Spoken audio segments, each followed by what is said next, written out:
Good morning students. நம்ம last class ஜியாகிரஃபியில் land and oceans அந்த லெசனில் பார்த்தோம். எதை பற்றி பார்த்தோம் அப்படின்னா, அதாவது நம்முடைய எர்த் வந்து பார்த்தோம் அப்படின்னா 200 மில்லியன் இயர்ஸ்க்கு முன்னாடி அதில் இருக்கக்கூடிய லேண்ட் மாசஸ்லாம் எங்கே இருந்துச்சு அப்படின்னா சவுத் சைடில் இருந்துச்சு. அந்த லேண்ட் மாசஸ் வந்து நாளுக்கு நாள் கொஞ்சம் கொஞ்சமாக நகரத் தொடங்கியது. அதுக்கப்புறம் இப்போ இருக்கக்கூடிய பொசிஷனில் நம்ம காண்டினென்ட்ஸ்லாம் இருக்கு இல்லையா, அந்த பொசிஷனில் இப்போ இருக்கிற மாதிரி லேண்ட் மாசஸ் நகர்ந்து எர்த்தில் நகர்ந்துருக்கு. அந்த லேண்ட் மாசஸை தான் வந்து நம்ம என்னன்னு சொல்கிறோம் அப்படின்னா காண்டினென்ட் அப்படின்னு சொல்கிறோம். அதுக்கப்புறம் அதை சுற்றி இருக்கக்கூடிய வாட்டர் பாடிஸ், நீர்ப்பரப்பை வந்து நம்ம என்னன்னு சொல்கிறோம், ஓஷன்ஸ்னு சொல்கிறோம். அப்போ அந்த லேண்டை வந்து பாஞ்சியா அப்படின்னும் அந்த வாட்டர் பாடிஸை வந்து பெந்தலாசா அப்படின்னு சொல்லிட்டு சொல்கிறோம். பாஞ்சியானா லேண்டு இருக்கக்கூடிய பகுதி, அதாவது எல்லா நிலமும் அப்படின்னு மீனிங். பெந்தலாசா அப்படின்னா எல்லா நீரும் அப்படிங்கிற மீனிங்கில் நாம் எடுத்துக்கலாம். அதை பற்றி பார்த்தோம். அதுக்கப்புறம் earth is covered by water which occupy 71%, அதாவது 71% வாட்டரால் சூழப்பட்டிருக்கு.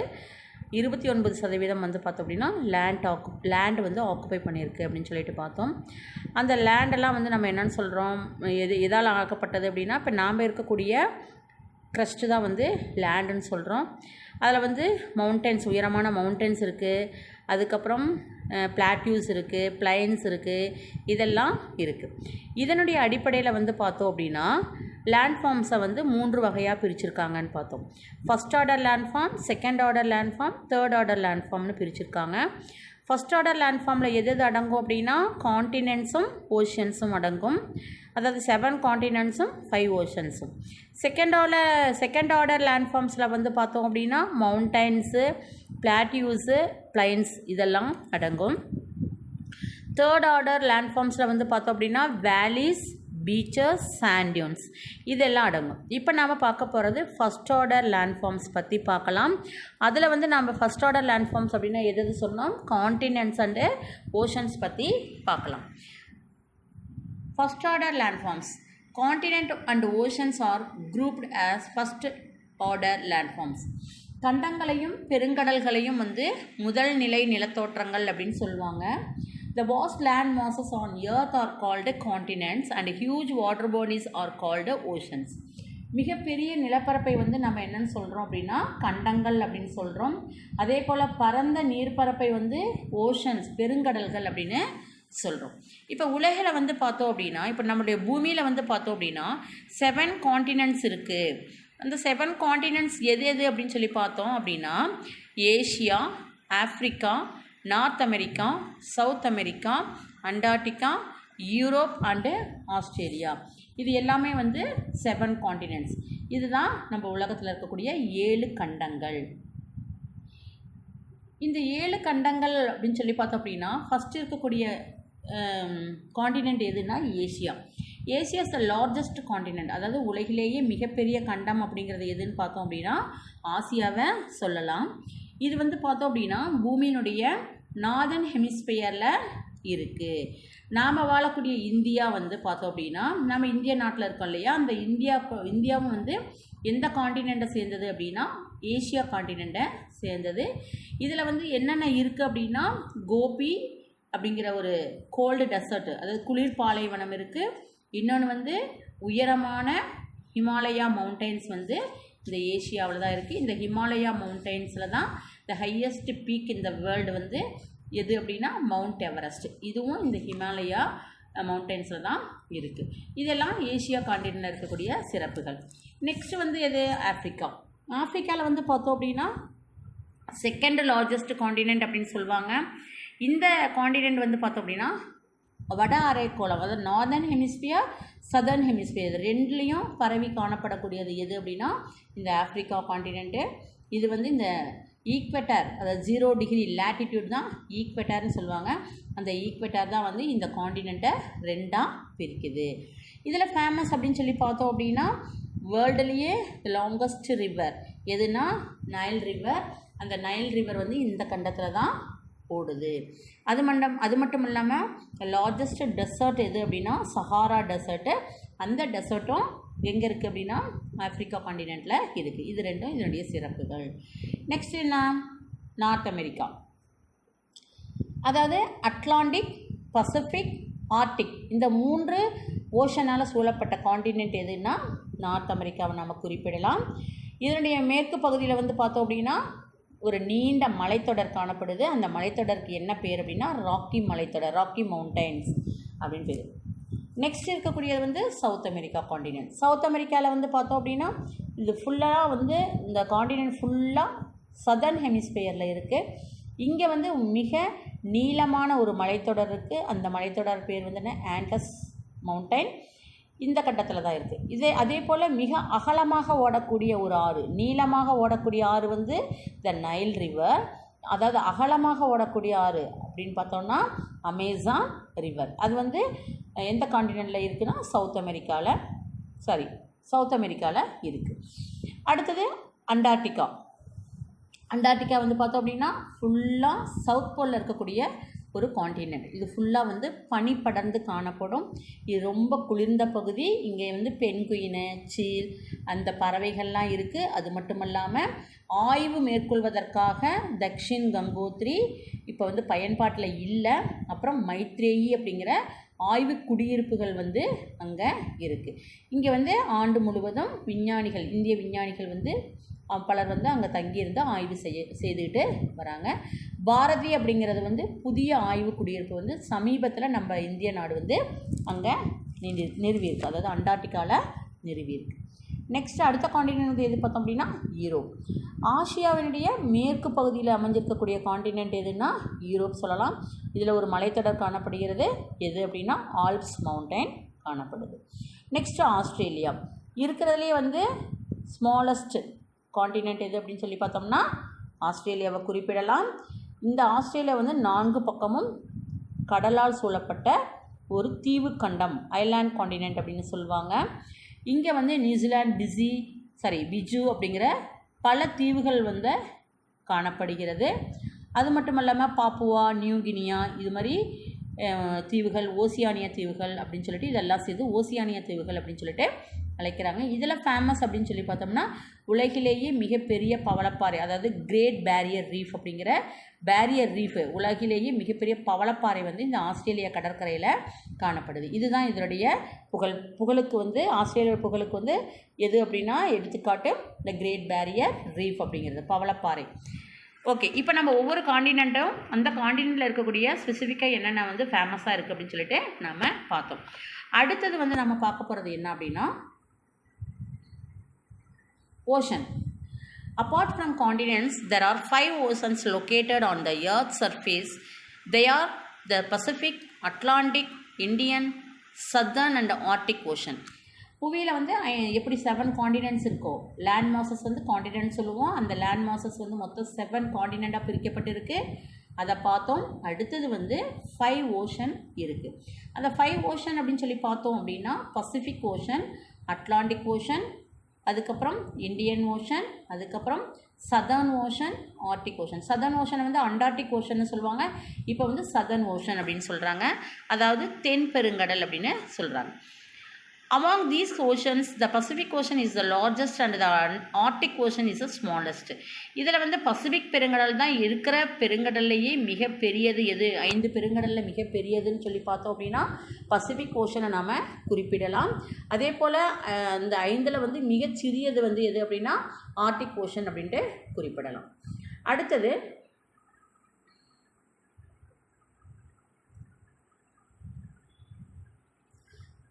இஸ்த்மஸ், நிலச்சந்தி. அதாவது நிலச்சந்தினா என்னன்னா a narrow strip of land which connects 2 large land masses or separates 2 large water bodies.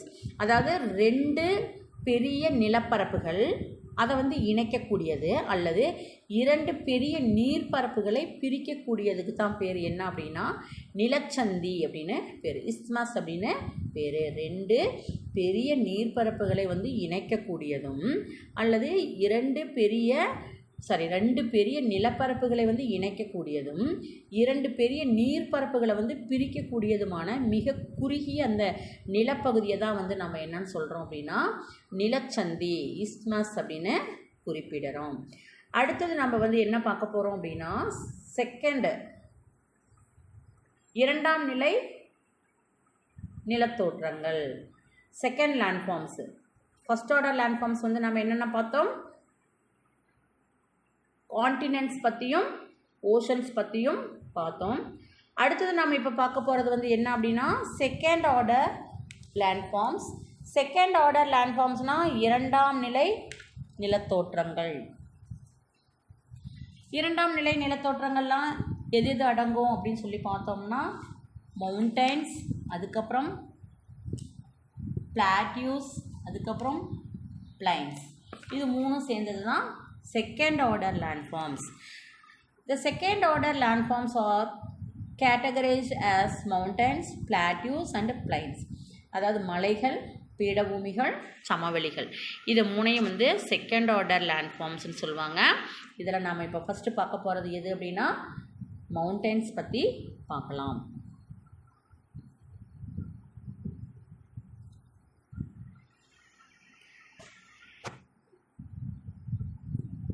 அதுக்கு முன்னாடி உங்களுக்கு இந்த ஓஷன்ஸ் பற்றி ஒரு எக்ஸ்பிளைன் கொடுக்குறேன். இப்போ 5 ஓஷன்ஸ் நம்ம பார்த்தோம். என்ன பார்த்தோம், பசிபிக் ஓஷன், அட்லாண்டிக் ஓஷன், அதுக்கப்புறம் Indian Ocean, Southern Ocean, Arctic ஓஷன்னு பார்த்தோம். இந்த பசிபிக் ஓஷன் அப்படின்னு சொல்லி பார்த்தோம் அப்படின்னா உலகிலேயே மிகப்பெரிய பெருங்கடல் எது அப்படின்னா பசிபிக் ஓஷனை குறிப்பிடலாம். இந்த பசிபிக் ஓஷன் வந்து பார்த்தோம் அப்படின்னா ரொம்ப ஆழமான பெருங்கடல் அப்படின்னு சொல்லிட்டு குறிப்பிடுவாங்க. இதை வந்து நாம் இங்கே வந்து இந்த பசிபிக் பெருங்கடலை சுற்றிலும் வந்து பார்த்தோம் அப்படின்னா நிறைய எரிமலைகள் இருக்குது. அதனால் இதை வந்து பசிபிக் ரிங் ஆஃப் ஃபயர் அப்படின்னு சொல்லுவாங்க. அதாவது பசிபிக் நெருப்பு வளையம் அப்படின்னு சொல்லிட்டு குறிப்பிடுவாங்க. இதில் வந்து பார்த்தோம் இந்த பெருங்கடலில் வந்து பார்த்தோம் அப்படின்னா ரொம்ப டீப்பஸ்ட்டு ஒரு ட்ரென்ச் வந்து இருக்குது. அந்த ட்ரென்ச்சோட பேர் என்ன அப்படின்னா மரியானா ட்ரென்ச் அப்படின்னு பேர். அதாவது உலகிலேயே மிக ஆழமான ட்ரென்ச் வந்து எங்கே இருக்குது அப்படின்னா பசிபிக் ஓஷனில் தான் இருக்குது. அதோடைய பெயர் வந்து என்ன அப்படின்னா மரியானா ட்ரென்ச் அப்படின்னு சொல்லுவாங்க. இதில் வந்து பார்த்தோம் அப்படின்னா இமயமலையில் இருக்கக்கூடிய உயரமான சிகரம் வந்து எது அப்படின்னா எவரெஸ்ட் சிகரம். அதோட ஹைட்டு வந்து பார்த்தோம் அப்படின்னா 8848 மீட்டர் ஹைட்டு. அந்த 8848 மீட்டர் ஹைட் இருக்கக்கூடிய அந்த இமயமலையில் இருக்கக்கூடிய எவரெஸ்ட் சிகரமே இந்த டீப்பஸ்ட்டு ட்ரென்ச்சில் வந்து அடங்கி போயிடும், அமிழ்ந்து விடும் அப்படின்னு சொல்லிட்டு குறிப்பிட்றாங்க. அந்தளவுக்கு ஆழம் இருக்கக்கூடிய ட்ரென்ச் வந்து எங்கே இருக்குது அப்படின்னா பசிபிக் ஓஷனில் இருக்குது. செகண்ட் வந்து எது அப்படின்னா அட்லாண்டிக் ஓஷன். இந்த ஓஷனை வந்து பார்த்தோம் அப்படின்னா எஸ் ஷேப்பில் இருக்கும். இது வந்து இரண்டாவது பெரிய பெருங்கடல்னு சொல்லுவாங்க. இங்கே வந்து அதிகமாக சூறாவளிகள் இந்த பெருங்கடலில் அதிகமாக ஏற்படுது. அது மட்டும் இல்லாமல் போக்குவரத்துக்கு அதிகமாக பயன்படக்கூடிய ஓஷன் அப்படின்னு சொல்லி பார்த்தோம். கப்பல் போக்குவரத்து இருக்குது இல்லையா, அந்த கப்பல் போக்குவரத்துக்கு யூரோப்லேருந்து அமெரிக்கா, நார்த் அமெரிக்கா போகிறது, சவுத் அமெரிக்கா போகிறது, ஆஃப்ரிக்காலேருந்து நார்த் அமெரிக்கா, சவுத் அமெரிக்கா இங்கெல்லாம் போகிறதுக்கு வந்து அதிகமாக போக்குவரத்துக்கு வந்து இந்த பெருங்கடல் அதிகமாக பயன்படுகிறது. நெக்ஸ்ட் இருக்கக்கூடியது வந்து இந்தியன் ஓஷன். இந்தியன் ஓஷன் அப்படின்னு சொல்லி பார்த்தோம் அப்படின்னா மூன்றாவது பெரிய பெருங்கடல் அப்படின்னு சொல்லுவாங்க. இந்த பெருங்கடலில் வந்து உருவாகக்கூடிய பருவக்காற்று, அதாவது south west monsoon, north east வடகிழக்கு தென்மேற்கு பருவமழையினால் அந்த காற்று வீசுறதுனால, பருவக்காற்று வீசுறதுனால அதிகமாக இந்தியாவுக்கு வந்து மழை பொழிவு கிடைக்குது. அதனால் அந்த மழையினால் தான் இந்தியா வந்து வளம் பெறுகிறது, மழை வந்து கிடைக்குது.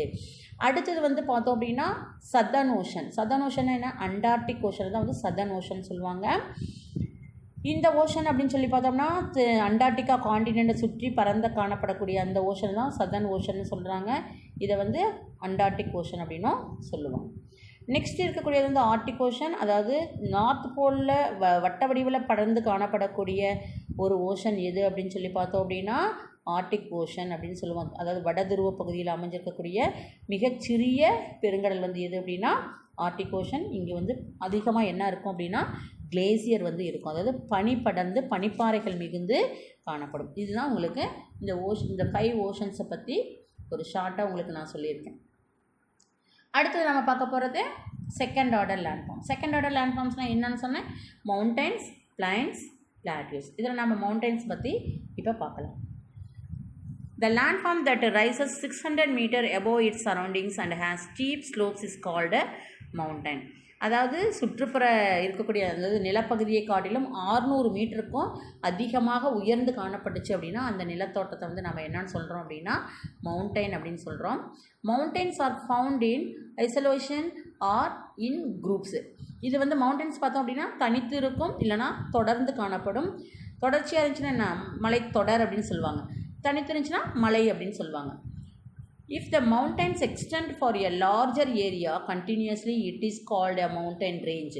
அதாவது கண்டினியூஸாக தொடர்ந்து நீண்டு காணப்பட்டுட்டே மலை தொடர்ந்து அப்படியே அடுக்க தொடர்ந்து போயிட்டே இருந்துச்சு அப்படின்னா அதை வந்து என்னென்னு சொல்லுவாங்க, மவுண்டைன் ரேஞ்ச் அப்படின்னு சொல்லுவாங்க, அதாவது மலைத்தொடர் அப்படின்னு சொல்லுவாங்க. These ranges stretch for hundreds of thousands of kilometre. இந்த மலைத்தொடர் வந்து எத்தனை கிலோமீட்டர் நீண்டு இருக்கும், பல நூறு கிலோமீட்டர் வந்து பல நூறு கிலோமீட்டர்லேருந்து 10,000 கிலோமீட்டர் வரைக்கும் பரவி காணப்படக்கூடியது தான் வந்து நம்ம என்னென்னு சொல்கிறோம் அப்படின்னா மலைத்தொடர் அப்படின்னு சொல்கிறோம்.